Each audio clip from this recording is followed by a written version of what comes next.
a kowace ranar Asabar da misalin karfe 10:30.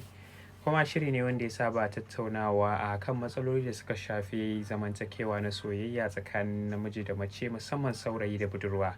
A wani ɓangaren kuma shirin yakan tsallaka ya taɓo batutuwa da suka shafi zamantakewar aure, irin soyayyar da ake a zamantakewar aure, irin ƙalubalen da ake fuskanta da kuma irin nasarorin da ake samu.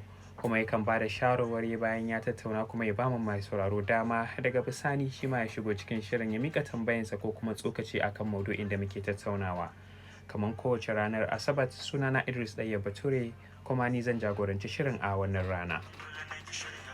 Abuna ba wata kamar ki, dole za su ganki, dole na za su barki.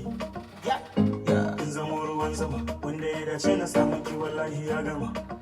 In zama dalili, wacce za ki sanya duniya ta dau misali. Dole na baki. Ta haka yake mai sauraro, kamar yadda al'adan shirin ya gada, a kowane mako mukan kawo maudu'i mun tattauna su da dama. A cikin wannan shirin mun kawo maudu'ai daban-daban inda muka tattauna, muka yi fashin baki akai, kuma muka nema hanyoyin da za a samu maslaha a irin ya Allah idan matsala ne muka kawo, mu kuma ba da hanyoyin da za a samu tserewa irin waɗannan matsalolin da ake fuskanta, musamman a zamantakewa irin na soyayya tsakanin saurayi da budurwa, sa'annan kuma a zamantakewa irin na auratayya tsakanin mata da ango. Idan ba ku manta ba, makon da ya gabata mun tattauna ne a kan rawar da iyaye ke takawa a zamantakewar soyayya da aure, inda muka tattauna muka yi fashin baki sosai akan wannan batu, sa'annan kuma daga bisani muka ba ku dama kuka shigo cikin shirin. Waɗanda suke da tambaya suka yi tambaya, waɗanda suke da shawarwari suka ba da shawarwari. To ganin irin muhimmancin batun da muka ɗauka makon da ya gabata, shi yasa muka ga cewa ya kamata a ce mun ƙara dawo da wannan batu, mun ƙara tattaunawa a kai, sa'annan kuma daga bisani sai mu ba masu sauraro isasshen lokaci, musamman iyaye, domin ko da ku ake yin wannan maudu'in. Makon da ya gabata da wannan makon gaba ɗaya za mu iya cewa maudu'in a kan ku ake yi, saboda iyaye matuƙar gaya suna da rawan da suke takawa a zamantakewar, tun daga lokacin da suka haifi 'ya'yan, zuwa tarbiyyansu, zuwa lokacin da 'ya'yan za su fara soyayya, zuwa irin mutanen da ya kamata 'ya'yanku su yi soyayya da su, sa'annan kuma da irin mutanen da ya kamata ku ɗiba 'ya'yanku ku miƙa su ga hannunsu a matsayin mata ko miji. Wannan abin yana da matuƙar tasiri sosai a zamantakewar auratayyan da muke gani a wannan rana, a kuma zamantakewar soyayyan da muke gani a wannan rana. Ganin muhimmancin wannan batu, shi yasa muka ce ya kamata mu ƙara dawo da wannan batu don mu tattauna a kai. Daga bisani kuma za mu tattauna na minti 30. Muna da sauran mintuna 30 ɗin da suka rage, sai mu buɗe layin waya domin ku shigo cikin shirin, ku tofa albarkacin bakinku, ko kuma tambayoyi kuke da su ga inda ya shige muku duhu. Idan kuma shawarwari kuke da su, muna maraba da shawarwarinku. To kamar kowane mako kun san cewa ba ni kaɗai nake gabatar da shirin ba. Ibrahim Hussein Abdulkarim ya ƙara samun shigowa cikin wannan zaure namu. Ibrahim Hussein Abdulkarim, barka da wannan lokaci. Assalamu alaikum wa rahmatullahi wa barakatuh. Mun ɗauko batu makon da ya gabata, kuma inda muka ce ya kamata mu ƙara dawo da wannan batu wannan makon don mu tattauna, saboda muhimmancin wannan batu, saboda akan maganan iyaye ne ake irin rawan da suke takawa a zamantakewar soyayyan da 'ya'yansu suke yi, da kuma a lokacin da suka shiga aure wani irin zama suke yi, saboda iyaye na da rawan da suke takawa matuƙa gaya a irin wannan zamantakewa. Kace kuma in Allah da za mu ƙara tattauna wannan abin na minti 30, in ya so daga bisani sai mu ba mu masu sauraro dama su shigo cikin shirin. Wani ƙarin bayani za ka yi akan wannan? Duk da na riga na san cewa ka yi bayani, amma wani ƙarin bayani za ka yi akan wannan irin rawa da iyaye ke takawa a zamantakewar soyayya da kuma auratayyar 'ya'yansu? To, barka da Malam Idris, dai da muka saba dai kullum, saboda masu sauraron mu don ƙara fahimtar abin da ya sa muke wannan abubuwan. Ita al'umma da ka ganta ana gina ta ne daga gidaje. Su kuma wannan gidajen ba a iya gina su idan babu soyayya a cikinsu. Haka. So mutum na iya ganin cewa gashi duk irin halin da muka shiga yanzu a ƙasar nan, gashi kowa ya san inda tashin hankalin da muka samu kama a ciki. Amma da inda nake magana da kai da masu sauraron mu a rediyo, da wanda suka sauraron mu kuma a a kafafen yada labari duka kowa tabbata dukkan mu dai product ne shine kamar an samu asalin mu daga gidaje ne. Wasu mu masu hankali, wasu kuma ba masu hankali ba.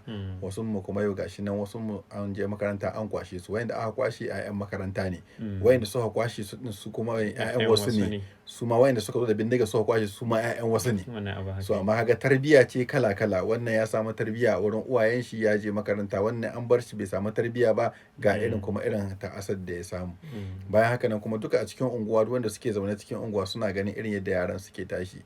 Wani zai samu matsala ne na rabuwar uwaye, wani za a samu na mutuwar uwaye, wani za a samu na sakin yaro akan titi har ya zama yaro ya sama da ya karciya ta karye babu soyayya a cikinta da sauransu. Kuma duk cikin sauran programs da muka yi muka tabbatar cewa shi soyayya ba abu bane da wani zai baka, abu ne da kake samu daga cikinka sai kai sharing din shi da kai da wani. So kaga idan baka da soyayya, baka iya soyayya ba, baka san me so ba, ba a maka so a gidanku ba, ba a maka so a unguwarku ba, baka tashi cikin jin shauƙin kana iya soyayya ba, to zai wahala ka samu wani ka ji daɗin soyayya da shi. Duk wanda ka haɗu da shi za ka ga kai kanka baka zama ka yi daidaita da shi ba saboda baka da abin da na soyayya da zaka iya bada.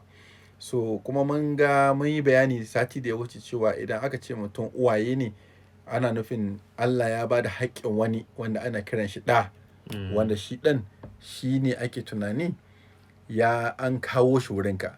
Yanzu kamar mahaifanka kai ba su suka zauna suka rubuta letter ta application suka ce muna applying muna son a bamu ɗa namiji sunan shi za mu sami shi Idris, ko uwaye na su suka yi applying aka ba su. A'a, kai idan lokacin da ka zaɓi mata ka ce ka yi aure, shi Allah sai ya tattaro maka irin mutanen da yake son su fito a cikin jinsinka, wanda su fito cikin tsatsonka, sai a ce to za a baka 'ya'ya 3 mata 5 kaza, based on Allah subhanahu wataala da ya baka wannan nauyi na ka girmar da su zama wani abu wanda za su taimaki al'ummar duniya. Shine asalin abin da ake son a yi. So babu wanda ya zaɓa uban shi ko uwar shi, amma baban ya zaɓi uwarsu. Haka ita mahaifiyar kuma ta zaɓi baban cewa ita take son ta aure, ko da a tilasta aure aka yi ko wani abu dai, amma dai akwai abin da ake cewa kuma aka je aka zauna liman ya bada bayani, wance ya bada bayani, aka ce an ɗaura aure. Kaga wannan akwai zaɓe, akwai yadda ta tsakani, amma magana ƴaƴa kaga ba magana bace ta zaɓe. Kuma yaron nan zai zo yana da hankali ko baya da hankali, yana da ciwo ko baya da ciwo, yana ganewa ko baya da ganewa. Duka wannan aiki ne Allah ya ɗora mu mahaifa su tabbatar da shi sun tafi. Da haka nan duk gidajen da muka kalla yanzu a cikin unguwa, a cikin layi, a ko ina muka kalla duka irin waɗannan unguwoyi, kowane irin gida ce gani, duk mijin da kike gani yau kina aure da shi ba kya jin daɗin shi ko kina jin daɗin shi, ɗa ne dai na wani family, na wani gida. Ke kai ma da kake sauraron mu yau kake jin daɗin matarka ko baka jin daɗin matarka, ita ma dai ya ce ta wani gida. Kuma tarbiyya aka yi mata, an yi riƙonta ne, ta tashi a gidansu ne, an dai ta taso dai yar wani gida ne. Kuma a wani gidan aka tura aka ce za a je a yi gaisuwa a baka ita aure, ba a titi ne ya ganta ba, ko kuma ba dan itace bane ka je ka tsanko. So tunda abin da ya faru haka ne abin ya faru, to tun daga nan ne sai mutum ya fara ɗaukan oke, to lalle wannan abu ne mai muhimmanci. Wani ne Allah ya zaɓo shi yake son ya zama wani babban al'amari a duniya, amma ta hannuna. Kaga sai mutum ya zagi. To sai ya zama uwaye yadda ake ta ƙorafi ake ta surutu, sai mutane na ganin a wannan zamanin da muke ciki uwaye sun yi damo cikin auraken da soyayya da aure na 'ya'yansu, wanda har mutane da yawa, mu misali da muke counseling, muna jin labarin ko da yaushe yana tattasowa ne daga uwaye sun yi kaza, uwaye sun yi kaza, uwaye sun yi kaza. Duk kusan matsalolin da ake samu, duk mahiyan matsalolin za ka gan su, matsalolin sai ga yawancin duka matsalolin ana danganta su da uwaye. Kuma ko a cikin uwayen ana danganta su da uwaye mata. So za ka ga ya kamata yanzu a cikin wannan shirin da muke da shi shine, duk da mun san za mu buɗe uwaye su yi magana sosai akan wannan maganar, amma ya kamata uwaye su gane cewa idan aka ce ga ɗa ka haifa, so tun ranar kika ɗauki cikin wannan yaro ko yarinya, haƙƙi ne ki tarbiyyata da shi, ki fara tunanin cewa wata rana shi ma zai zama uba yadda uban shi yake a wurinki. Saboda ko da yaushe muka ce cikin last week da muka yi magana, muka ce kullum in kina zaune kika kalla 'ya'yanki a gabanki, sai ki fara tunanin cewa za ki roƙar ma 'yarki ɗin nan Allah ya bata miji kamar babanta, kamar da babanta yake a wurinki. Za ki iya wannan roƙo? kai ma yanzu matarka take yanzu za ka yi ma ɗanka aure wai addu'a Allah ya baka mata kamar mahaifiyarka. So idan ka ji zuciyarka kana jin baka ji wannan mato lalle kuna da matsala. Ku san ji kuma yaran nan ba abin da kuka faɗi a baki ba shi suke koya ba. Abin da suka ga kana aikatawa a gida shi yaro yake koya.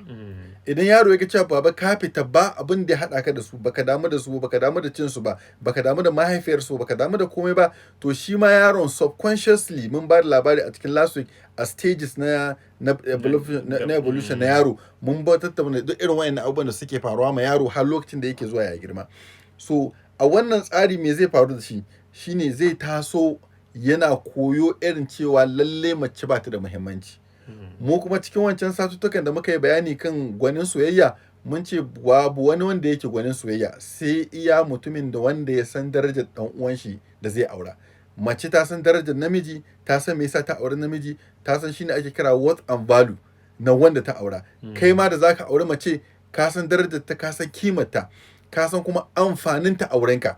To idan ka san wannan abun kuma kuka ɗaura shi akan akwai respect, akwai trust, to za ka ga zai wahala kaga auren ku ya samu matsala.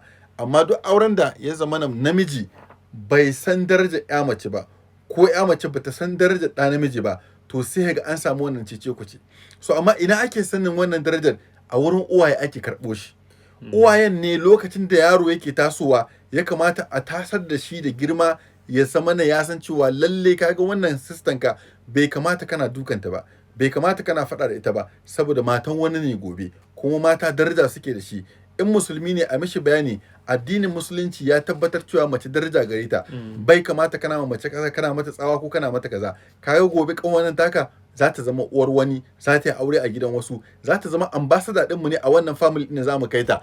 Idan ka burge ta, ka buge ta, ka goce mata kafa ko wani abu, ka rage mata zaki, ba kawar faɗan ka bace. Kaga tun nan ana nuna miki cewa ga darajar da mace take da shi.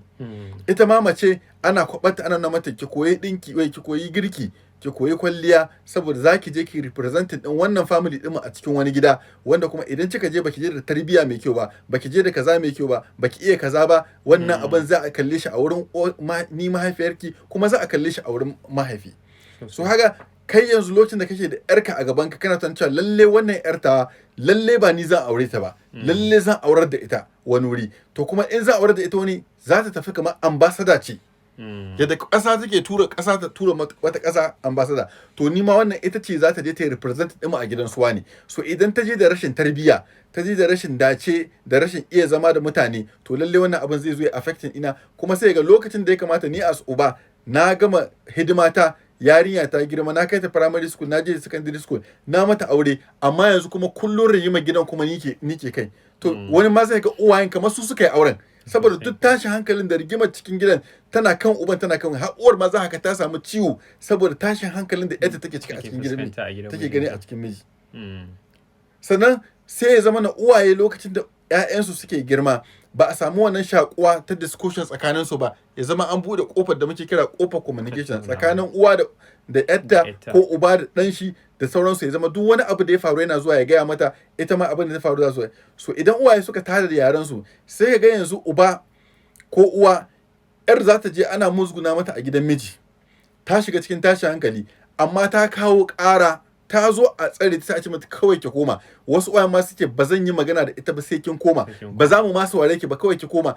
Ita uwar abin da take zani, ya zan bari ƴata ta dawo gida a ce an sake ta, ta zo ta zauna da ni a gida. Ita yanzu wannan kunyar tata da ƴarta za ta kawo mata, ya fi mata girma akan mutunci da darajar ƴarta da za ta yi zaman aure mai hankali, mai kwanciyar rai.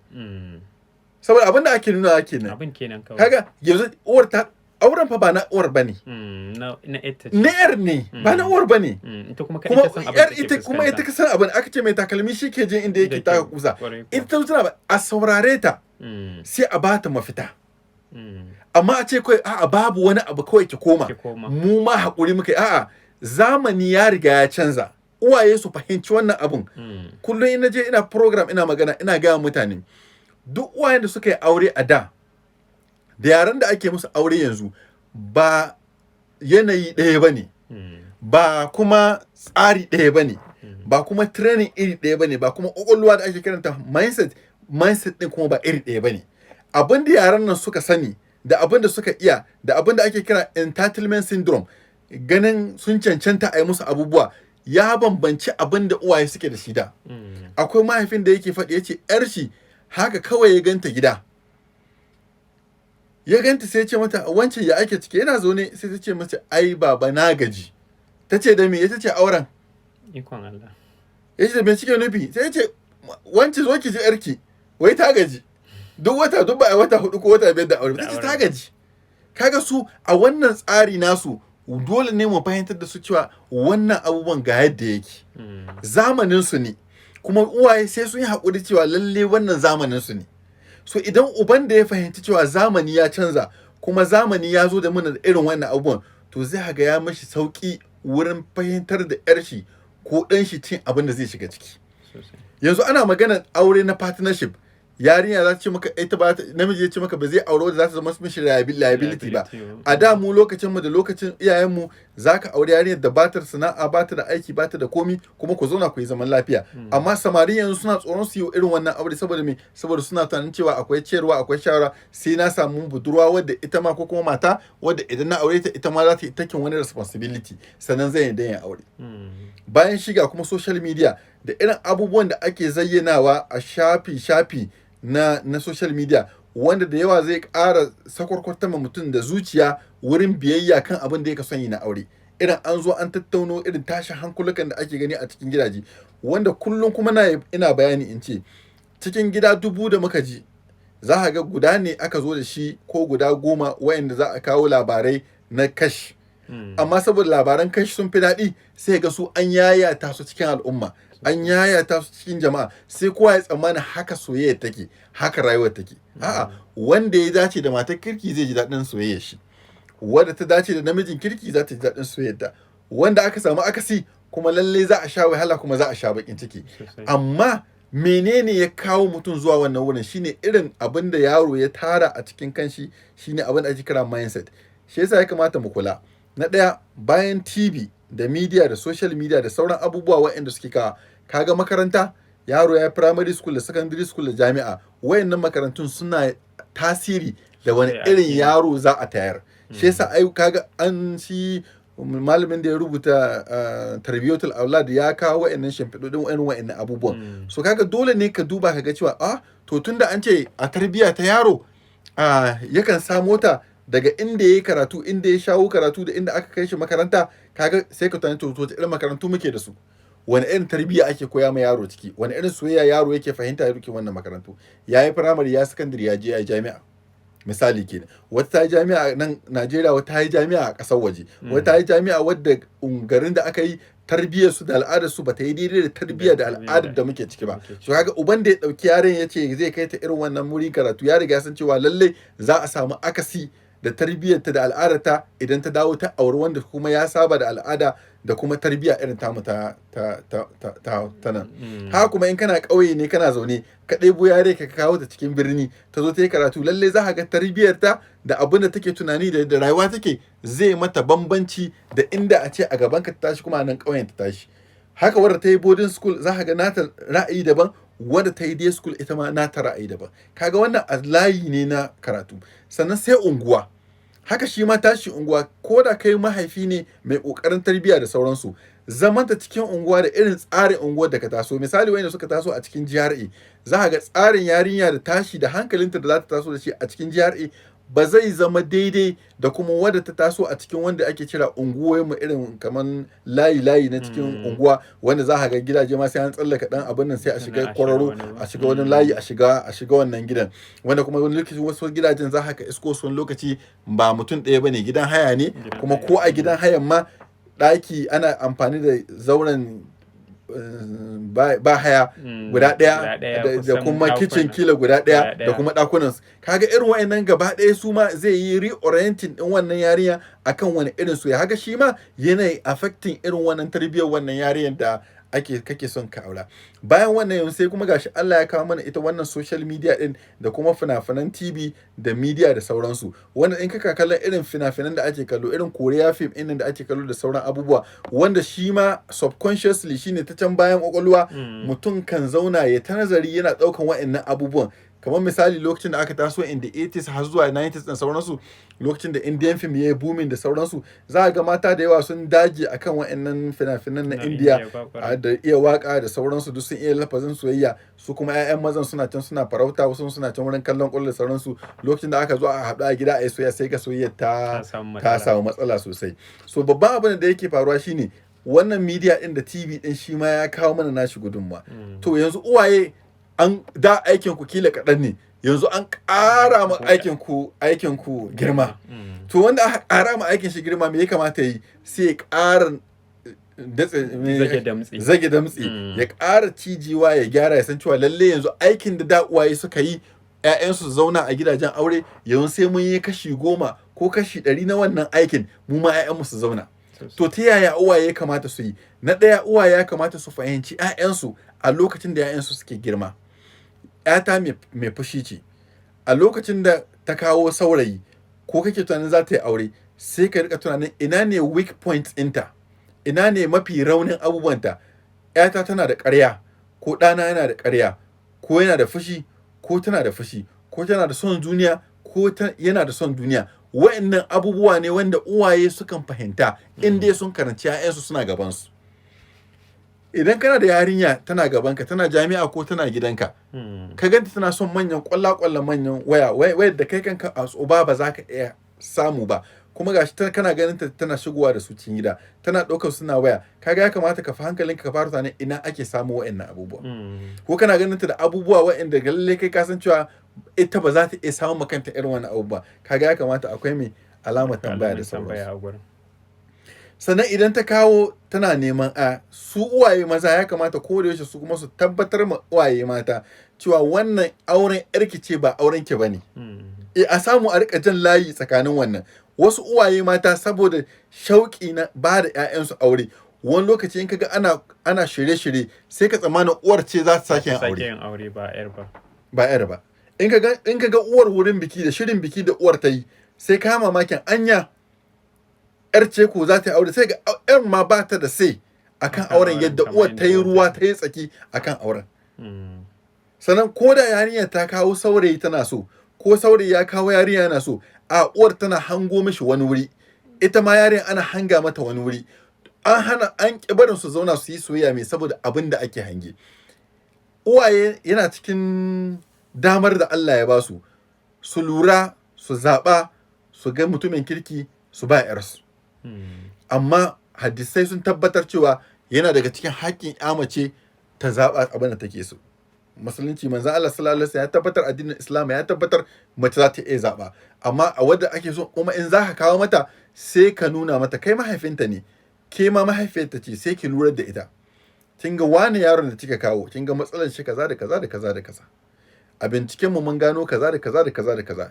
Saboda kun shaku da kai da ita, cikin sauki sai ki canza mata tunaninta, ta fahimci cewa wannan abin da kuke son ku yi mata saboda so ne kuke son ku yi mata.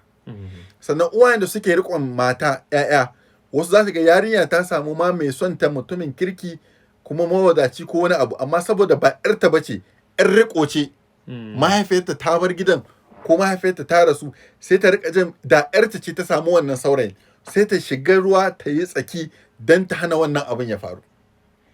Sai kuma marasa imani, marasa samun dama, wayanda su kuma suke zuwa har wurin boka da bala'i da tashin hankali, don me? Don su samu boka ya zaɓa ma 'yarsu, wai idan yarinya ta samu namiji za ta aure, wai sai a je a samu boka sai ya jefa ƙasa Malam Idris, sai ya duba wai can fica ɗin yaron zai zama gwamna ne, ko zai zama babban jami'i, ko zai zama wani abu, wai sai an duba wannan ne sannan za a zo. Kai in ba jahilci ba da irin wannan abun a wannan zamani 21st century, a ce yanzu kai kanka 'yarka za ta yi aure, wai sai an je an maka duba? An duba maka future. To da aka duban kai me yasa ba a duba nakan ba kai ka zama gwamnan? Gaskiya kam. Tsakani da Allah ya kamata mu riƙa yi kanmu adalci. Kuma shi arziki da rashin shi duka na Allah ne. Ran da aka halicce mutum ranar aka faɗi arzikin shi da kuma tsayar shi. Mahi yawancin mutanen da na sani a arewa manya-manyan masu kuɗi dukansu inda za mu koma ran da suka yi auren su sai kaga cewa wasu su ma a one bedroom suka fara zama. Duk wasu manya-manyan director duk kana ganin su yanzu a ce maka wane gwamna ne wane kaza ne ka je a baka labarin asali inda ya fito tun farko sai ga ina yake. So amma yanzu saboda yanzu tana ga cewa ita uwar ta zama ita ma yanzu babbar ƙawarta matar gwamna ce da sauransu za ta yi biki to ba ta son ɗanta a ce kaza wai kaka ji an ce wai ai ni ba ni so mai ƴata wahala. Ke lokacin da kika auren ina aka fito? Shi ne gaskiyar labari. Yadda Allah ya kare ki abinda aka so wancan cikin program ɗin mun ba da labari muka ce babban abin da ke taimaka ma mutum a aure shine kyakkyawan niyya. Saboda in niyyar ta yi kyau so ka samu babbar gudunmuwa daga Allah subhanahu wataala. Ko da auren zai zama maka wani jangwal a nan gaba za ka ga Allah subhanahu wataala ya kare ka saboda me saboda kyawun niyyar da ka sa na yin wannan aikin da kake son kai. Kuma ibada ce kai niyya yi in kai ibada kuma Allah subhanahu wataala ba zai maka wannan ba amma duk lokacin da ka ɗauki irin wannan aiki sai ka ɗora shi akan wasu wane ne yake min ko wane ne yake hana ni ko wane ne bai son ai wannan abun. So idan ka ɗora irin wannan abubuwan sai abin ya rika damun ka sai ka ga cewa niyyar ka din ta warware sannan kuma kai ka sha wahala cikin wannan abu. So mafi yawanci wani lokaci mazan ma uwayen mazan su ma sukan yi nasu. Su mafi yawanci maza babban matsalar da ake samu shine rashin sanin 'ya'yansu da rashin zama tare da su da rashin janyo su jiki sai su ɗauki wannan ayyukan gaba ɗaya sai su bar mata. Su kuma mata Allah subhanahu wataala akwai irin halitta da ya musu ta shine ta tausayi da so. Duk uwar take da gabanta abin da take tunani cewa lalle da muka gurguro da ni da mijina inda muka ci wahala ba zan so ƴata ta yi wannan ba tausayi ne na halitta na mace. Da haka nan sai wa'inda Allah ya keɓantar da su ne suke da irin wa'innan tunani har su ce a'a lalle Allah ne ke yi abinda manzon Allah sallallahu alaihi wasallam ya tabbatar mana cewa idan yaro ya zo mai addini kuma mai hankali mai hali mai kyau ya roƙi yar mu aure mu bashi shi abinda kai wasiyar da manzon Allah sallallahu alaihi wasallam ya ba mana sannan ya ƙara cewa idan ba ku bada ba yace me ku jira za ku samu fasadi da fitina da yawa za ta yatsu a cikin ƙasa. So matsalar kaga wannan an riga an samu mana wannan to me ya rage mana yanzu a'a kai ma yanzu uba sai ka zama kana da tasiri sosai a cikin tunani da wayarwa da shirya kwakwalwar yarka ko ɗanka a cikin wannan halin da zai zo ya shiga. Yanzu wannan kalmomin da nake faɗi yanzu uba nawa ne yanzu zai aure ɗan shi ya zo ya zaunar da shi ya ce maka zauna ya ɗana wani ka gaida na zuwa da mahaifiyarka na je nima da ka gan yau an je an kawo min za mu je mu kawo maka mata to nima haka na je na yi roƙo aka kawo mana mahaifiyarka ta zo akwai abubuwan da take min wanda ba na jin daɗi nima akwai abubuwan da nake mata wanda ba na jin daɗi ba ta jin daɗi amma na san muhimmancinta ita ta haifa min ku da ta yi ya sa ta samu wani matsayi babba a cikin rayuwata. Kai ma wannan yarin da za mu je mu kawo maka nan da sati ɗaya ko sati biyu ita ma za ta zo ta baka ƴaƴa ne irin haka. I'm proud of you yadda na taso da kai da uwarka ka zama abin da ka zama kai ma ka je ka zama kai ma you are proud of irin matar da ka zaɓo mana yanzu da kuma irin yaran da zaka tada. Idan ka ji kaza ya faru kaza to irin kaza ake yi a solving irin wannan problem. Kada ka yi fushi mata ne definitely za su yi maka kaza irin kalmomin da ya kamata a ce suke tsakanin uwaye maza da 'ya'yansu uwaye. In yarka ce sai ki ce to kin ga mahaifiyarki ga yadda ta zo ga yadda na auro ta kin ga irin zaman da na yi da ita ina son in kin je gidan mijinki ki ji mu maza ya kamata a ce mun ɗauki wannan nauyi na jagoranci da kuma turawa inda ake son auren nan ya tafi. Yaronka tun yana yi idan ka gan shi ya yi wani abu ko da yanzu ka zo wucewa ne kwanakin bayan ya yi magana ko ƙaninki ne kika ji shi yana wata budurwa tsawa a waya ko yana mata ƙarya ta ya kamata ki jawo hankalin shi. Ko da wuce ke sissan shi ne kika ji shi a ɗaki ki ji hankali ki ce wani ba a mace haka kaga in kana mata haka nan za ta tsane ka za ta riƙa jin ba ta ji da kai kuma nan da nan wani zai kwace ta auren ka. Ni mace ce ni sistan ka ne zan ba haka gaskiya ba haka mata ake musu ba in za ka yi mace kai mata haka. 'Yan mata nawa tsakanin yayye da ƙanne ake zauna ana irin wannan hira ana wayar ma juna da hankali. Sau nawa ke da kike complain cewa namiji ba dan goyo bane yaro nawa ne a gidanku kika koyar da shi irin wa'annan abubuwan kika koya mai soyayya. Ku uwaye da ake ta complain da sauransu guda nawa akai. Tunda muka samu kanmu cikin wannan matsalan kuma sai mu haɗe kuma a dunkule mu yadda muke. Sai mu duba magani shin wa'annan fina-finan da muke yi yanzu da waƙoƙin da muke da su ma za su taimaka mana mu kai ga gaci kan abubuwan da muke. Za mu iya surka wa'annan abubuwan makin a rika nuna irin fitsara ta kishiyoyi da tashi hankalin da ke faruwa tsakanin miji da mata da sauransu ya zama su ne labaran da muke badawa a ciki da kuma rashin gaskiya da sauransu.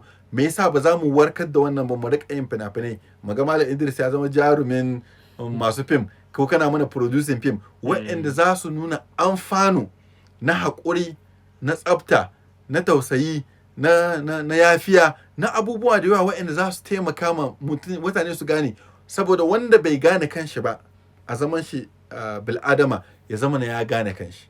So abin da nake cewa shine uwaye ya kamata lalle ya kamata yanzu yadda 'ya'yan suke a gabanmu na ɗaya mu tabbata cewa lalle makarantar da za su yi tasiri ga irin irin auren da zamu iya da kuma irin solving problem da zamu yi in sun yi aure. Makaranta. Na biyu gidan da muke zama, gidan haya ne ko gidanmu ne ko wani abu, masu aiki gare mu kowa muke zai yi tasiri ma yaro akan abin da zai zama nan gaban iyaye. TV da yake kallo da abin da yake ji a ciki da rediyo da wayar shi za su yi tasiri akan inda zai zama gobe idan ya tashi ya zama. Sannan abin da muke aikatawa mu uwaye a gida tsakanin ni da mahaifiyar shi ko ni da mahaifiyar masu in ma kishiyoyi ne, duk yadda na zauna da duk yadda na tsarar da su da na tsara gidan da zaluncin da nake yi da kuma abubuwa mu tabbatar cewa wa'annan yaran suna kallo. Sannan idan yaro aka gan shi cewa lalle ya karkata bai kama hanyar da zai samu ma kanshi abin da ya kamata ya samu ma kanshi ba na zaman rayuwa, to ya kamata a koya mishi a samar da shi akan wannan abin da ya kamata ya samu. So kaga idan aka haɗa wa'annan abubuwan aka tattaro su kuma malamai da shugabanni sai su lura mana cewa lalle ana samun akasi ko da kama yaron ka tarbiyya ko da kin ma yarki tarbiyya akan samu akasi na wasu abubuwa, sai a duba a ganin to kuma ina ne dokoki ya kamata a kawo su kuma wannan dokokin sai su zama kamar su ne kuma linzami su kuma da zai hana wani namiji ya ci zali ko wata mace ta ci zali ko wasu uwaye su ci zalin wata yarinya wadda aka yi masa aure.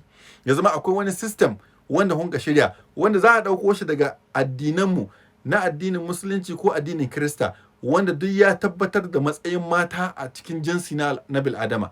Sai a tabbatar cewa an yi wasu dokoki waɗanda za su kare yara tun suna ƙanana da kare uwayensu su mata da kare uwayen maza akan irin soyayya da ya kamata su samu a gidansu. So idan aka haɗa irin waɗannan abubuwan gaba ɗaya to sai ga community ta rika canzawa. Sai ga irin wannan fitina da tashin hankalin da muke gani yanzu sai ga Allah subhanahu wataala ya rarrage mana su a hankali saboda da mu muka samu gidajen da suke cikin kwanciyar hankali, muka samu mazan da suke aure cikin hankali. Ya zama auren ba ana yin shi bane dan a burge wasu, auren ba ana yin shi bane dan a san wani irin lefe aka kawo, ko ana yin auren ne dan a bada labarin biki da pre-wedding pictures da sauransu. Ya zama su ne ake tunani, biki ake tunani ba zaman aure ba, wanda kuma zaman auren shine muhim ba bikin ba, saboda shi bikin duk wani abu ne na sati daya wanda daga an yi shi an rufe littafin, bashin yana kanku, tashin hankalin na kanku, rashin jin da aka yi da sauransu. Ina kallo yanzu satinan da aka shiga, ina kallo a social media platform, wallahi uwar ce take uwar matar da shi mijin duk an zagaye su ana rawa ana kari da anti duk an tanu ana ta rawa ana ta shakin din jiki da surukin nasu. Ni da nake kallo abinda nake tunani nace to yanzu irin wannan abun sai aka samu rashin daituwa tsakanin matar da miji. Yanzu wayannan aunties din da mahaifiyar fa duk ya gansu fa fitsararru ne, duk ya gansu su ma sun sake jiki, yadda ya sake jiki ya wawance su ma haka, kuma da abokanan shi ba a wurin. Wani ma da na gani shi kuma da shi da abokanan shi ne suka shigo cikin bikin suna ta irin wannan rawan gwatso din. Uwayen duk suna zaune, yanzu uwayen gaba ɗaya sun san cewa wa'annan fa duk abokanan shi ne. So idan ka ce wa'annan abokanan shi mutanen banza ne, an ce in ka mene ka nuna min abokinka, yauwa ka nuna min abokinka sai in gaya maka kai ne. To sai ya zo da irin wa'annan ya matsatsun abokanan, wasun su ma da kitso, wasun su an zauna duk ka gansu, wai kuma kana zaune kana gani kuma kai kana uban ko ke uwar kina zaune. Sannan wai sai kuma lokacin da aka zo aka shiga cikin aure sai ka kuma sai ka an ce bai malama sana ina na mos magana ina na mos a lokacin. a ba wani sa shi anonymous anonymous an bar tun lokacin biki tun lokacin zaben miji saboda a lokacin ana tunanin wanda ke da dan marsandi wanda za a yi hotuna da kyau za a yi biki mai kyau za a share to amma yanzu an riga an shigo cikin aure ai lokacin ne ake buƙatar Allah subhanahu wataala ya daidaita tsakaninku amma ba za a samu wanda ya saboda me saboda bai da ganin wani bai lissafa a cikin family ɗinku ya ce da wani mutanen kirki ne idan wannan yaren tana min abin da ba daidai ba in na ga wani za a sauwaƙa mu ko in na ga ta to yanzu ya tabbata cewa ba zai iya kai ƙarta ma wurin mahaifiyarta ba saboda rawar da mahaifiyarta ta yi ma ta fi ƙarfin rawar da ita yare take a wurin biki saboda ita yare kila ta kama kai amma uwar da antis din babu to wanne ce cikin antis din kuma wannan antis din ba za su ne antis din 'ya'yanka sosai kuwa za su kuma rika zuwa suna visiting din yanka kuma za su koya ma yaranka irin wa'annan rawan da kaga suna yi su ma za a kai su gidan antis din su kwana kuma za a kai su gidan antis din su kwana so kaga tarbiyya tana da kyau lalle a hangu wani irin gidaje ne ma ya kamata a ce kun hada tsakaninku da ku da su wani irin gidaje ne ya kamata a ce an shiga cikin auren nan wato da muna daukan muhimmancin aure yadda ya kamata mu dauke shi yanzu misali dan mukami yanzu aka baka malam Idris za a dauko 'yan sanda a dauko sojoji a ce masu binka da masu rakaka da masu shiga ofis da mai cire maka takalmi duk za a zo a yi biki a ce an yi kaza kai ne mukami duka wannan abun in aka baka shi bai wuce mukamin shi wata 8 ne wai shekara 8 aure fa dandindim ne shi fa aure abin da ake nufi an yi shi sai kuma mutuwa ta raba ku tsakanin ku da ku wasu kaje an ce shekara 50 suna aure wasu kaje shekara 60 suna aure kaga wani joni ne wanda yana da yanzu a ce kana da exam kana makaranta kana da exam ka duba irin shirin da kake yi in za ka yi exam ka duba littafan da aka yi ka duba ma kafin ka je ka yi wannan BSc din fa sai da kai shekara 4 kana karatu sai da aka yi jam aka yi neko aka yi kaza duk saboda me saboda a samu a shiga makaranta a je a samu BSc BSc nan ana gama ta fa aka samu result din an gama fa shi kuma aure fa ba nan aka tsaya ba bayan ka aure ta ga haƙƙinta ga ciyar da ita ga yara za ta haifa ga rashin lafiyarta a ce har yanzu mu al'ummar addinin mu na musulunci da al'ummar mu ta arewa ba mu ɗauka wani muhimmanci muka bashi ba ka duba yarka ce zaka ɗauke ta ka kai ta makaranta mai tsada ta yi primary mai tsada ta yi secondary tsada kai mata hankali sannan ka ɗauke ta ka miƙa ta hannun wanda baka ma tabbatar da halin da zai sata a ciki ba kuma hukuma gida ka yi bacci kaga muna da cikin al'umma ce muna cikin harka ce wadda ta dame mu amma mun rasa sanin inda za mu fitar da ita so lallai ba mu fitar da ita sai mu haɗa kai da wa'anda za su yi auren da uwayen su ma su yi playing role ɗinsu unguwa ta yi playing role ɗinta malamai su yi playing role ɗinsu sannan gwamnati ta yi playing role ɗinta wa'annan ko a ƙasashen da ba na musulmi ba irin su Faransa da Amerika da sauransu duka wa'annan da lissafa za a gansu sun tattarori ɗaya ana son a tabbatar da aure ya zauna saboda an san aure babban al'amari ne saboda daga nan ne ake gina ƙasa daga nan ne ake gina wa'anda za su zama manya a gobe so idan duk wani injiniya da ka ganshi duk wani medical doctor da ka ganshi duk wani wa ka ganshi duk dai daga wannan tsarin ne aka fitar da su to sai ya zama da dukkan mu mun zo mun nada hannunmu auren ba mu san yadda ake yin shi mun bar shi ya lallace sakin mun bar shi ya lallace zamantakewa auren mun bar shi mun lallace kullun irin labarukan da muke ji sai mu ce inna lillahi wa inna ilaihi raji'un haka yake masu sauraro Ibrahim Sani Abdulkarim kenan yayi dogon tsokaci akan maudu'in da muka dauko tun makon da ya gabata muke tattauna akai maudu'in shine rawar da iyaye ke takawa a zamantakewa na soyayyen ƴaƴansu da na kuma zamantakewar auren ƴaƴansu wannan shine maudu'in da muke tattaunawa kuma muka ce zamu ba ku time lokaci sai don ku kira don ku tofa albarkacin bakin ku a cikin shirin da muke maudu'in da muke tattaunawa akai yau maza akan 0704588862 mata kuma akan 0902246771 muna son iyaye dan Allah ku kira ku yi tsokaci akan wannan maudu'in domin ko kalubale ne akan ku iyaye musamman mata ku kira ko mazan ma gaba ɗaya ku kira ku ba mu bayani akan wannan maudu'in da muke tattauna. Hello wa alaikum salam barkanki da wannan lokaci ke ma uwa ce? Ok to Fatima muna tare da ke.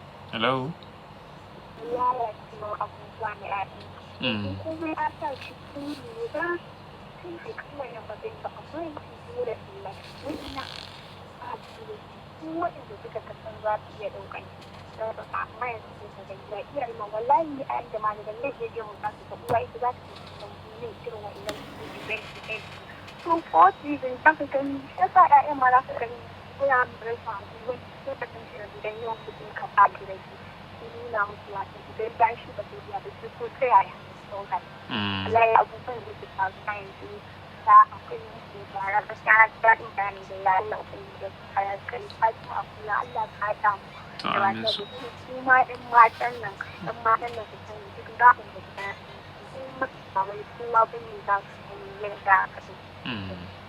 Allah ga zaɓin da ta yi su kai su karɓa su fi lafiyar mu. To godiya muke Fatima Mr. Judge da wannan kira da kika mana da kuma tsokacin da kika yi. Hello. Wa alaikum salam. Lafiya lau ba ma jinka sosai ka daga muryanka.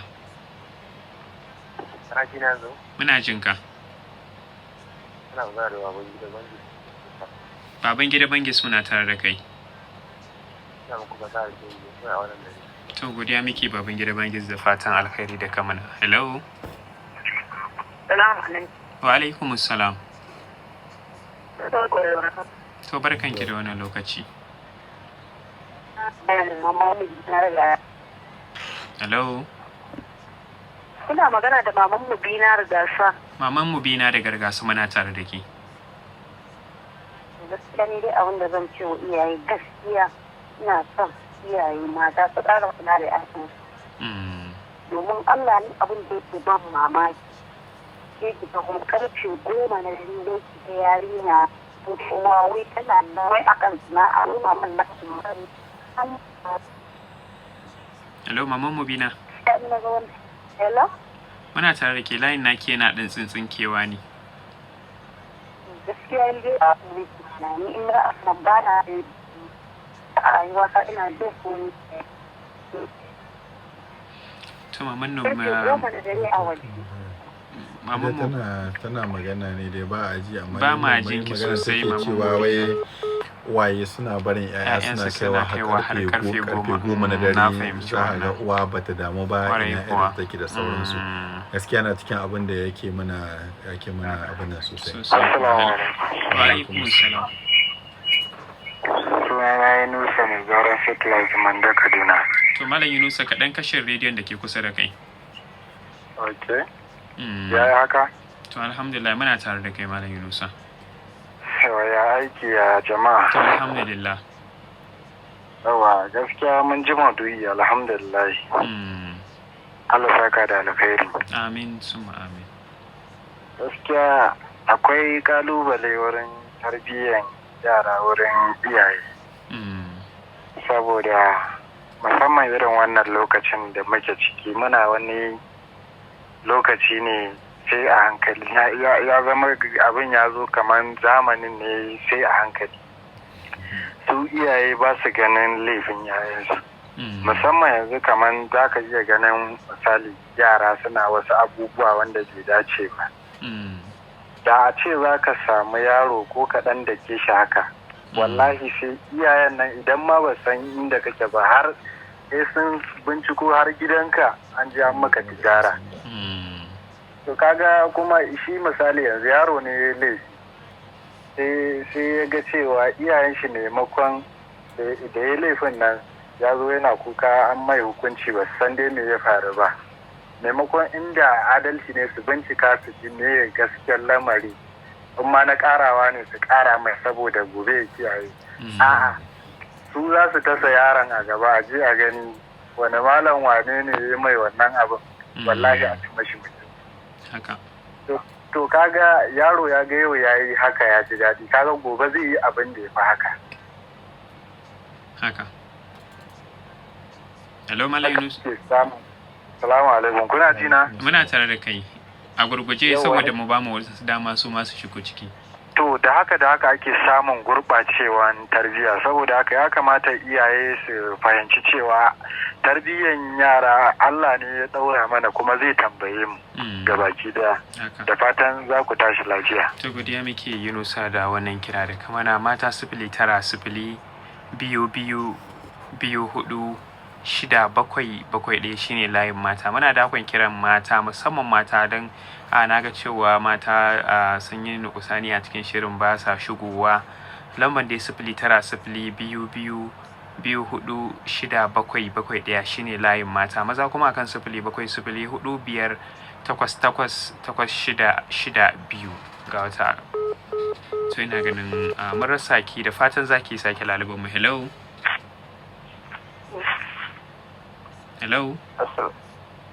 Assalamu alaikum wa rahmatullah. Wa alaikum assalam. To barka da shigowa. Abubakar na Abuja mai furancin da ke Barnawa shine alayi. To Abubakar muna tare da kai. To hakikanin gaskiya rayuwa fa ya riga ya canza gaba daya. Idan yanzu muke la'akari da yadda yanayin rayuwa yake tafiya. To Abubakar da fatan zaka sake laliban mu 0900 biyu hudu 6771 shine layin mata. Mata iyaye mata ku kira mu domin ko kusan zamu iya cewa gaba ɗaya abinda muka tattauna kusan matsalolin an fi samun shi daga gare ku. Hello.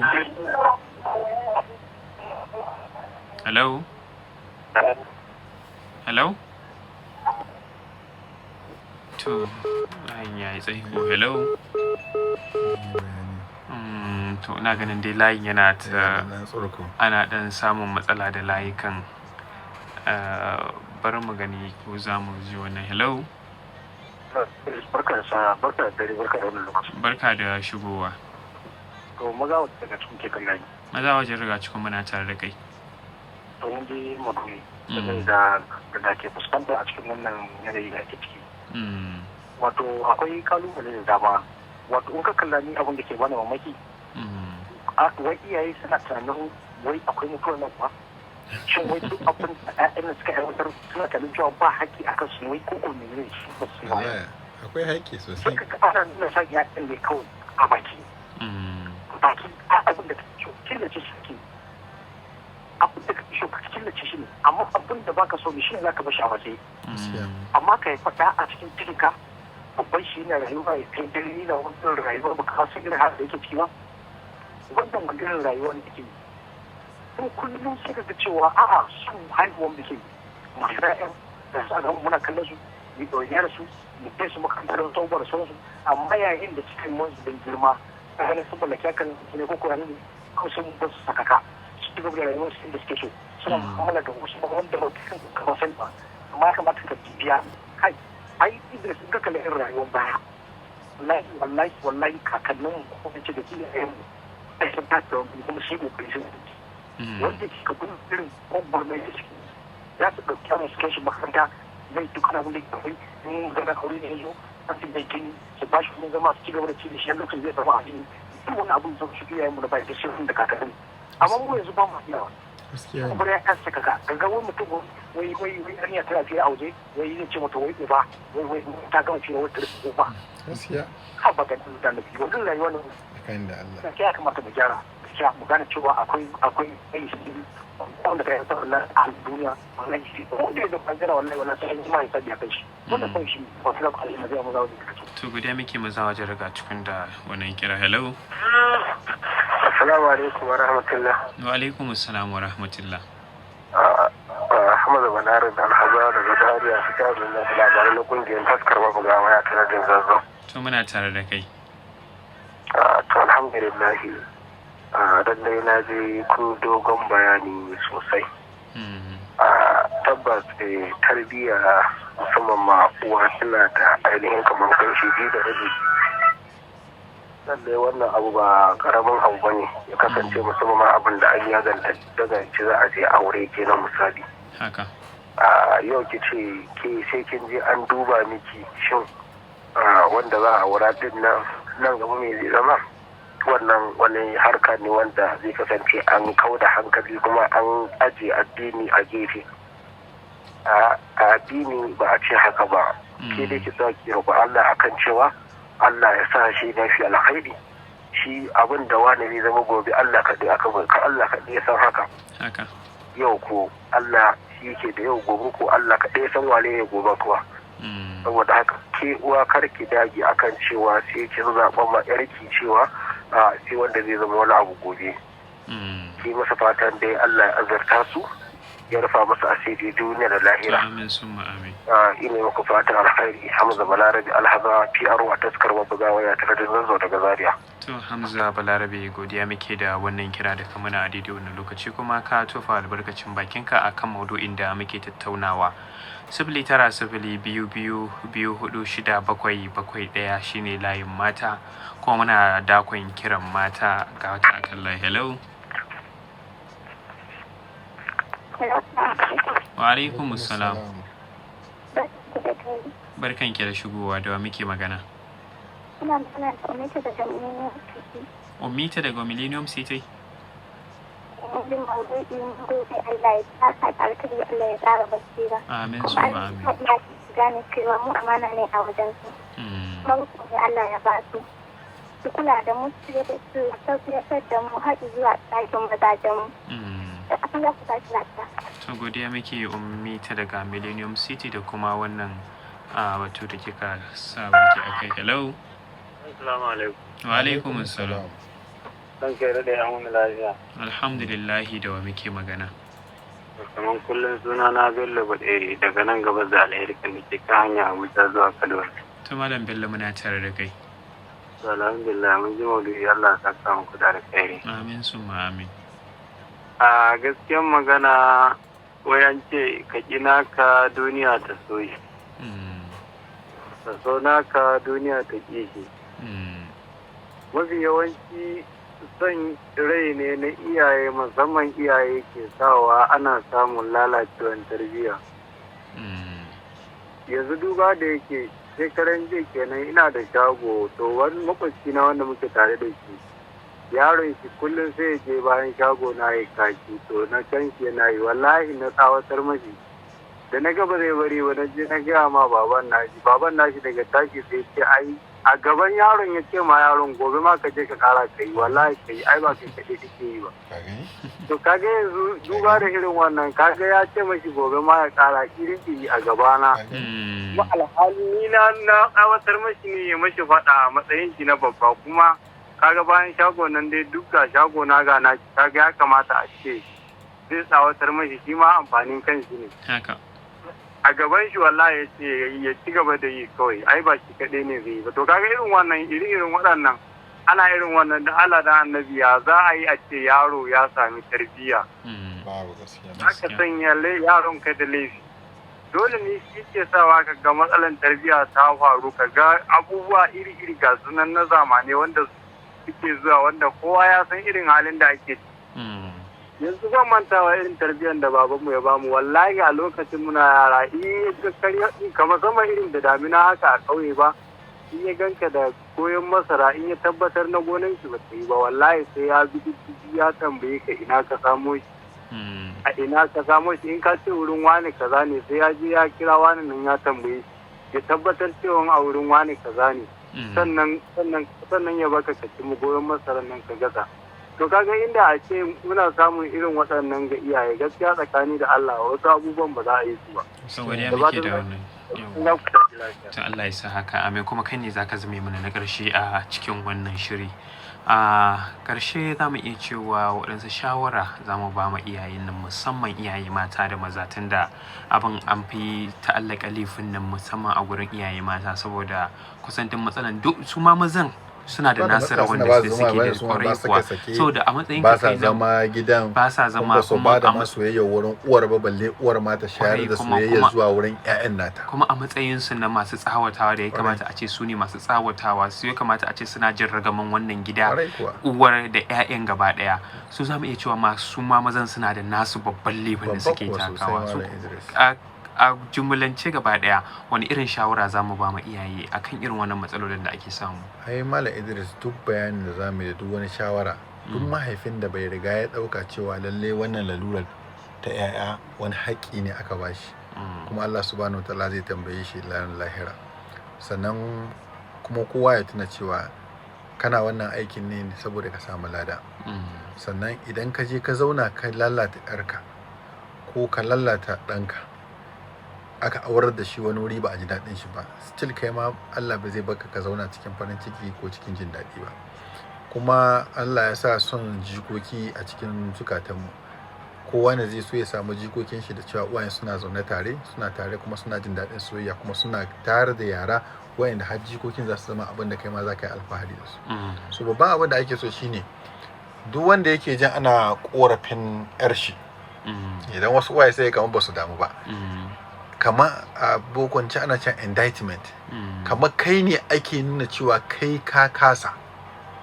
Duk lokacin da kaga an zauna gabanka an kawo ƙaran yarka ko an kawo ɗanka, ana tambayar tarbiyyarka gabayar ma wannan yaron naka. Abinda Allah ya dawo maka da shi a fuska ka kenan. Saboda aikin da ka zo ya kamata ka zauna ka yi, sai ka zauna baka yi shi ba, to yanzu Allah sai ya dawo da aikin a fuskar ka. Yanzu wannan tashin hankalin da yarka take ciki da wahalar da take ciki da irin auren da take, yanzu Allah ne yake maka tambaya na cewa fa kaga irin tarbiyyar da kai. Sannan abin da nake son, shawarar da nake son ba uwayen babba shine uwaye su yarda da wannan zamani, cewa lallai zamani ya zo kuma sai sun daga aikinsu, sun ƙara wuta, sun ƙara ƙaimi a kai aikin da ake da. Wallahi 'yan mata yanzu da 'yan maza yanzu sun wuce abin da uwaye suke tunani. Kace ai yarinya ta ba ruwanta, a'a malam. Ai yarinya ta na yadda ita malam, wasa kake. Daga nan zaka sallake ta ta tafi kowane gari, babu muharrami, babu wani dan uwa ma can a wancan gari. In aka maka magana zaka ce ka yadda da ita. Malam, muna gaya muku yaran nan suna buƙatar uwayensu. Musulunci yana da hankalin da yasa yayi tunanin cewa wa'annan matan su yi tafiya da abin da ake kira muharramin su, sannan kuma su taru da wanda zai kiyaye su. Wallahi da samari zamu ci su bugu waya su rika baku labarin wa'annan hirayen da ake a soro, da wayanda ake a cikin mota, da wayanda ake a bayan gida, wanda ake a bayan layi. Idan ka kalli wannan yarka sai ka zubar da hawaye ka riga kuka. Zaka ce wannan yaren da wannan shekarun nata take wannan abu. Idan za a rika baku labari a makaranta irin abubuwan da yaran suke a makaranta, a primary school, a secondary school, a jami'a, sai ka zo na ka fishi da kuka. Sai ka duba gani, duk da akwatinta da kayan da ta je ta sa makaranta, baka san wani irin kaya take sa ba. Abokanai yana daga cikin abin da ya kamata uwaye su yi, shine sanin wani irin yara ne suke abokantaka da yarki ko da ɗanka, wani irin abokanai. Duk yaron da ka ganshi ya shigo ya sha, na tabbata ba uban ne ya ɗauka wiwi ya bashi yake ba kuma uban ne ya ɗauki ƙwaya ɗauka ya bashi. Amma me, saboda an samu sakaci, yaro ya shiga ya haɗu da wasu abokanai wanda uwayen ba su kalla cewa lalle yaron nan ya daina dawowa gida bayan magariba, lalle wannan yaron ya daina bacci karfe kaza, lalle yaron ya daina kaza. Baka kula da komai na canji akan ɗanka, ke ma uwa ba kya kula da komai na canji akan ɗanki. Saboda me? Saboda kina son ki kare shi, duk wani abu da yayi da ba daidai ba zaki so ki kare shi. Ta bakin wani haka, babban dan sanda ne, sai yaron ya sha kwaya, da ya sha kwaya sai ya zo ya cakuma uwar da ƙyar ta gudu ta shige cikin toilet, da take cikin toilet na ta sai ya kashe ta kira waya, ta kira uban, ta ce ga abin da take ciki. Baban ya turo 'yan sanda, aka zo aka kama yaron nan, aka dunkule shi, aka kama shi, aka ce aje, baban ya ce aje a kulle shi. Baban na dawa da yamma yana shigowa, ta ce ina ɗana. Ta ce wani ɗan nake, sai ta fashe mai da kuka, ta ce wallahi sai an je an karo mata ɗanta. Dan da ya zo ya kashe ta. Dan da ya zo ya ta je cikin toilet ta yi. So za mu so su duk yadda muke so, dama a tsakaninmu da mu da su, 'ya'yanmu shine soyayya. Amma wace irin soyayya? Shine soyayya da za su sasar da su zama mutanen kirki. Babban abin da ake so shine ka kai lokacin da zaka cewa na aurar da 'yata wanda gidan da suka aure 'yarka za su ce alhamdulillah da irin tarbiyyar da kai ma 'yarka. Ko kuma ka aurar da ɗanka inda za a ce lalle alhamdulillah da irin wannan ɗa da ka tayar ya zo ya aura. Sannan bancin wa'annan zamantakewa na aure, kuma sai zama wannan ɗan naka ko wannan 'yar taka sun fitar da wani abu wanda zai amfani al'ummar unguwa, ko al'ummar ƙasa, ko kuma al'ummar duniya gaba ɗaya. Yanzu misali, yanzu wayar da muke magana da ɗan wani ya yi ta, wannan rediyon da muke magana kan shi kake saurare ta cin shi dan wani ya yi shi dan wani ya zauna ya zana shi saboda yana da tarbiyya, yana da tunani, yana da hankali, har ya tuno ya ce zai fitar da wani abu wanda zai taimaka ma al'umma. To kai kuma wani irin tsari kai ma ɗanka wanda shi ma nan gaba zai taimake al'ummar duniya gaba ɗaya? Wani irin ɗa ne zaka tayar wanda gobe an gashi a ce lalle wannan gwamna ne, ya san mutuncin mutane, ya san al'umma yake tafiya da su. So duk abin da ake so shine duk lokacin da kaga ɗanka yayi wani abu za ka kwaɓe shi, kana kwaɓar shi, kana mishi magana, kana tunanin amfanin da zai ma kanshi da amfanin da zai ma al'umma a nan gaba. So amma idan ya zama ɗanka yana lalacewa, abin da ya kamata ka fara tunani ka fara tunani cewa to ni kuma ga babban hasarar da nema al'ummar duniya. Saboda lokacin da ɗanka ɗin ne ya zama ɗan shaɓa, ya zama yaro ne wanda yake shaye-shaye, ya zama yaro ne wanda bai da kamun kai, yanzu kai kaga irin gudunmuwar da ka kawo. Wallahi na gaya maka al'ummar Hausa akwai uwayen da ba su san inda 'ya'yansu suke bacci ba na shekara 7 da suka wuce. Ɗansu ɗa namiji. Akwai wa'anda 'yarsu 'ya mace yau sun yi shekara 3 shekara 4 ba su san inda suke kwana ba. Kuma ba dan ma ka san tashi hankali da muke ciki Idris, wannan yare tasu za ta tafi ta gari ta yawo, haka za ta dawo ta kawo mishi abinci ya karba, ta kawo mishi kuɗi, wata ma karanta yake a waya ya ce mata ta sa mai kati. Ya san ba ta da sana'a baki, ba ta da sana'a fari. Sai ba za mu je lahira ba, kuma Allah ba zai tambaye mu ba. Sannan kuma muna jin daɗin irin wannan ƙasar da muka samu kanmu a ciki, da irin waɗannan mutanen da muke birnawa. Dan kana da kuɗi sai ka sake 'ya'yanka ciki, ka saya musu mota su zama suna shasha suna damun mutane. Dan kana talaka sai ka saki 'ya'yanka ka bar su babu ci babu sha su je su lalata mutane.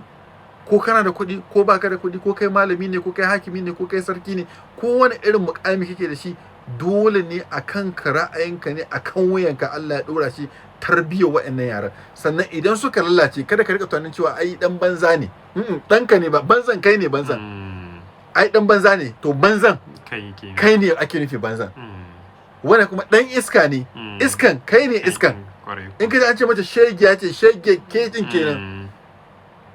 Ai wannan inkiyar dan ne kawai yar dan ita ce akai, amma duk abin da aka yi mata inkiya da shi to ka tabbata aka ce dan kirki to kai ne uban ne, kai ne dan kirki, kai ne kirkin ka haifi dan kirki. Dan nagartaccen uban kenan. Duk abin da ka ji an makala ɗanka an faɗe shi da shi to ka tabbata kai ne wannan abu. In aka ce ɗan Boko Haram, uban ne Boko Haram ɗin, ba ɗan ba. Tarbiyyar ta taso daga ina? Ta taso daga wurin mahaifi, ta taso daga wurin mahaifiya, ta taso da kuma wurin al'umma. Kuma haka na society ɗin gaba ɗaya. Idan yanzu misali aka ce auren na ta mutuwa, auren ina ake cewa na ta mutuwa? Arewa. Yanzu Idris da ni da kai komi kokarin da muke, aka ce kuma arewa Hausa duk mun shiga ciki. In aka ce Hausawa na yawan saki, yanzu sai ya ce banda ni, malam sai ya ce banda shi, shugaban kasa sai ya ce banda shi, duk mu ne. Duk wannan abu shi yasa collectively duka al'umma ya kamata mu tashi, al'umma gaba daya mu ga cewa irin wa'annan abubuwan duk mun cire su a ciki, kuma za mu iya maganin su. In mun dage za mu iya maganin su, in mun haɗa kanmu za mu iya magani gare su, in mun shirya za mu iya magani gare su. Me ba mu da shi? Duk abin da muke da shi na tarbiyya Allah ya tsara mana shi a al'umman manzon Allah sallallahu alaihi wasallam, kuma a tsari wanda Allah ya muna. Da mu da waɗanda suke Kirista, dukan mu Allah ya kawo mana littafai, kuma an mana tsari kowane mu da yadda za a tarbiyyatar da yara. Kuma kowane mu da wanda suke Kirista duk an mana bayanin muhimmanci na menene muhimmancin tarbiyyar yaya, sannan wani irin yaro ya kamata ka haifa a cikin ka kawo ma duniya. So amma sai ya zama duk mun soki wannan aikin mun aje su. Yau gashi abin da muke gani, wayanda suke garin Kaduna suke unguwar Rimi, ka je ka tambaya ka je yanzu baka isa kana tafiya da handset ɗin ka riƙe a hannunka ba. Yanzu a wannan garin a nan unguwar Rimi, a bakin kofar ka za tsaya yaran su tare ka su miƙo cutlass su ce sai ka ba su. Saboda me? Saboda mun hana yaran nan su je makaranta, ba mu bari uwayen suka yi zaman lafiya ba, mun ƙara musu talauci da tashin hankali. Duk wa'annan abubuwan da muke ganin mu mu ai muna cikin jari ko muna cikin abu, wannan abin sai ya tsallako ya zo ya same mu. Yanzu abin da ke faruwa da mu a bandit shine wasu ne aka hana musu karatu, wanda da can Sardauna ya ce a musu noma duk karatu, a musu inda za su yi, aka bar su, aka zo aka kwa shanayen su, aka zo aka rikita su, aka zo babu tsari a boda mu, muka zama bamu da tsari mutane. Yanzu wayannan sun zo sun girma mana, kun ga abin da muka gani yanzu ka duba irin tashin hankali da masifar da muka kanmu a ciki. Wasu ne da kansu yanzu su kansu ba mu san inda za mu fitar da wannan ba. to amma za mu zauna ne wannan abu ya ci gaba da cin mu. To za mu iya cewa yanzu mun kamo hanyar da za mu gyara waɗannan matsalolin da aka ina muka kamo malam Idris bancin wannan maganar da muke yanzu wannan ma maganar da muke a rediyo wanda ya ji ta kunni zai fita ta kunna ɗaya kunna yanzu wanda ya ji labarin ba zai ce to bari mu zauna mu a majalisar mu na unguwa me za mu fara yi gobe mu tattara wannan a wannan dauran auren da irin wannan bukukuwan da muke a unguwarmu ya za a yi mu hana irin wa'annan abubuwan da suke faruwa ya za a mu yi tsari na yaran mu na haɗi na aure mai hankali wani irin certificate za mu riƙa bada ya kuma za mu isara a cikin unguwarmu cewa duk wanda ya yi niyyar saki sai ya bi ta cikin tsarin da ya yi na auren an bi wannan tsarin sannan a zo a yi saki duk akwai wanda ya hana mu mai wannan abu babu wanda ya hana mu na Malam Idris mu ne kai mu ga ya kamata kai mu zauna mu kashe mu nada kafa kai kara zabi to duk ko dabbobi ka aje su kara zabe ai za ka ga abubuwan da za su yi masallatan mu ba su tsara mu ba wani masallaci ne ka taba zuwa yanzu ka zauna ka ji an ce wannan masallacin dokta kaza muke da shi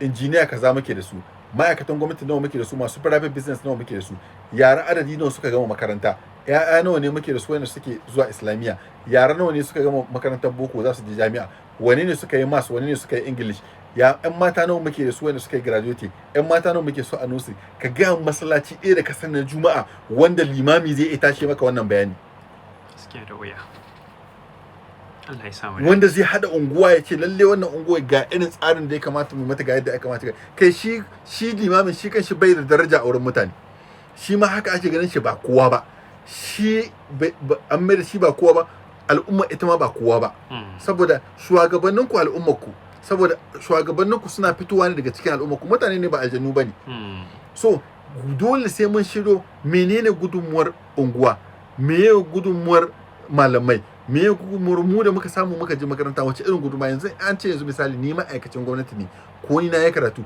meye na mu gudunmuwa yanzu na ji wannan bayanin meye na gudunmuwa as gobe me za mu fara yanzu in ka je garuruwan da ba na musulmi ba misali irin su kasar waje America da sauransu da ko kasashen Laraba za ka ga duk irin wa'annan tsari ake da su sun san yaran su san guda nawa ne yanzu in ka tambaye mu ka ce mana yanzu a kawo wani yaran nawa ne muke da su wanda ba su zuwa makaranta ba mu sani ba yaran nawa ne suke zuwa makaranta ba mu sani ba yaran nawa ne suke secondary school suka yi drop ba mu sani ba yaran nawa ne aka yi fyaɗe ba mu sani ba yaran nawa ne ya kamata mu taimaka mu wurin aiki su koyi ko da kafinta ne ba mu sani ba wace irin al'umma ce wannan abin tausayi ne wace al'umma ce sannan yau muna mamakin mun ga bandit muna mamakin muna ganin ana kidnapping muna mamaki yanzu na da shekara 10 wasu abubuwan yanzu shekara 10 da suka wuce ba mu san bandit ba ba mu san kidnapping ba yau ga inda muke to kai protecting irin kuma lalacewar da muke da ita yanzu na da shekara 10 ina za mu ji inda ba a gyara ba inda ba a gyara ba kuma kowa yana ganin cewa ba damar shi bace yayi gyara balle yayi magana ko magana ma ba zai yi ba a talli zai mun samu mun yi magana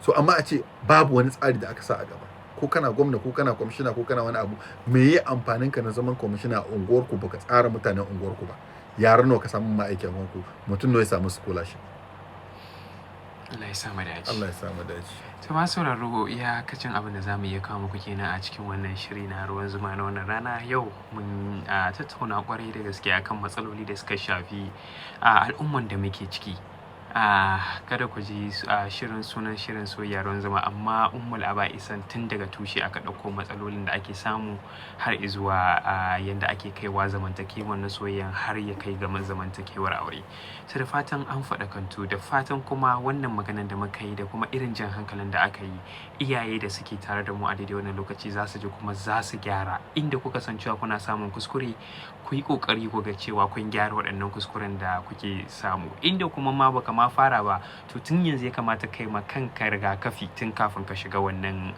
zamantakewa na aure har ma ka hayayyafa da kuma irin tarbiyyar da zaka ba ma 'ya'yanka to Allah ya sa mu dace amin summa amin duka nan muka kawo ƙarshen wannan shiri na wannan rana sai idan Allah kuma mai kowa mai komai ya kai mu mako mai zuwa ranar asabar da misalin karfe 10:30 za ku je mu dauke da wani sabon shirin a madadin ku dukkanin kuma sauraro da kuka kasance tare da mu a cikin shirin da wanda suka kira waya da wanda suke ta kira ba su samu shigowa ba da wanda ma ba su kira ba suka zauna suka saurare mu sai kuma Ibrahim Hussein Abdulkarim da ya saba shigowa cikin shirin yana mana fashin baki ne Idris ɗaya ba tura da na jagoranci wannan shirin nake cewa mu kasance tare da ku mako mai zuwa cin abinci soyayyar ki ta sana kunce naga abin takaici bayan bana yayin barci bana cin abinci.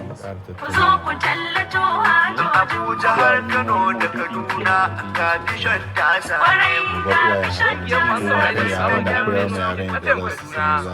Na sanar da masu sha'awar shiga kungiyar cewa an fara siyar da fom ɗin shiga kungiyar, don haka za su iya samun fom ɗin a wajen shugabanta na riko wato Bashir Maza Waje a gida mai lamba B7 Liman